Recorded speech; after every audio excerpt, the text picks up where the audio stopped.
Balita sa Amerika, binuweltahan ni US President Joe Biden ang mga Republican sa US House of Representatives na naglunsad ng impeachment inquiry laban sa kanya.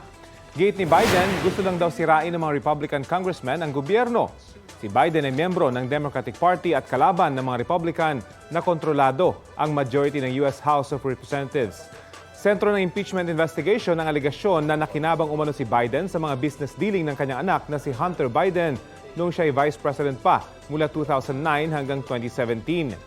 Pinayagan din daw ni nooy Vice President Biden na sumama ang kanyang anak sa mga official trip niya abroad. Una nang kinundena ng White House ang impeachment investigation at nanindigang walang basihan ang mga akusasyon ng House Republicans.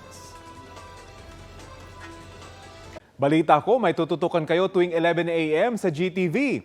Alamin ang mahalagang balita at impormasyong dapat niyong malaman sa Balita Ko tuwing Lunes hanggang Biyernes.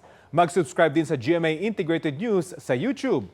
Sa mga kapuso abroad, maaari po kaming masubaybayan sa GMA Pinoy TV at www.gmanews.tv.